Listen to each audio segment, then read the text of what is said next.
Bienvenue dans Planète Bourse, votre revue de presse financière et mondiale. À tout de suite.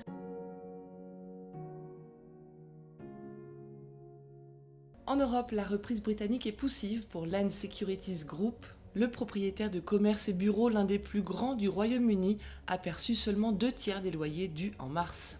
Les fonds de Crédit Suisse sont exposés à hauteur de 1,2 milliard de dollars à GFG Alliance, l'empire sidérurgique de Sanjeev Gupta. En grande difficulté après l'effondrement de Greensill, le prêteur envisage une action en justice pour protéger ses investisseurs. Goldman Sachs ouvre un bureau à Birmingham. La banque d'investissement américaine va embaucher des ingénieurs, des analystes de données et des scientifiques pour faire de Birmingham un pôle de services financiers et technologiques. Dassault Aviation exhorte Berlin à soutenir l'accord conclu avec Airbus sur l'avenir d'un avion de combat de nouvelle génération, projet de défense européen porté par la France, l'Allemagne et l'Espagne. LVMH signe un chiffre d'affaires trimestriel record en hausse de 30% et des ventes en hausse de 8% portées par la reprise de la demande en Chine et aux États-Unis. Comment vendre des diamants et des vestes de luxe quand les magasins sont fermés? Moncler et Gismondi ont trouvé la parade, ils refourguent leurs produits en utilisant WhatsApp.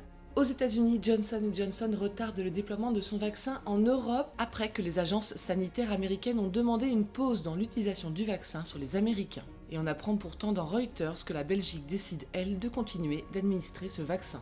La société de capital investissement Carlyle Group va prendre une participation majoritaire dans Counter Brands. Cet investissement valorise la société de cosmétiques à 1 milliard de dollars. Quel avenir pour les pétrolières qui doivent se réinventer au-delà du carbone? Les modestes Repsol et Eni envisagent de procéder à des introductions en bourse minoritaires de leur division verte, pendant que les supermajors européennes, BP, Shell et Total Energy, vont dépenser plusieurs milliards de dollars par an pour augmenter leur activité à faible émission de carbone.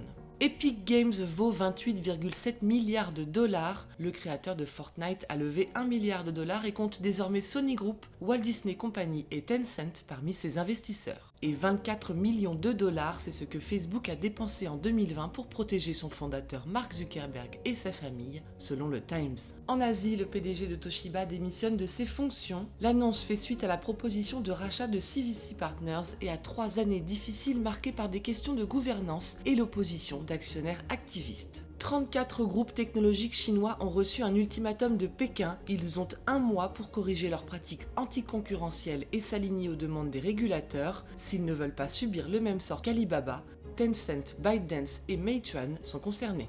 Et un mot du Mexique pour terminer, Televisa, le principal diffuseur mexicain, et l'américain Univision signent un accord à 4,8 milliards de dollars. Ils vont combiner leurs forces dans les médias, le contenu et la production pour concurrencer Netflix dans le streaming en espagnol. Voilà ce qu'il fallait dire aujourd'hui sur les Unes du Monde. À demain!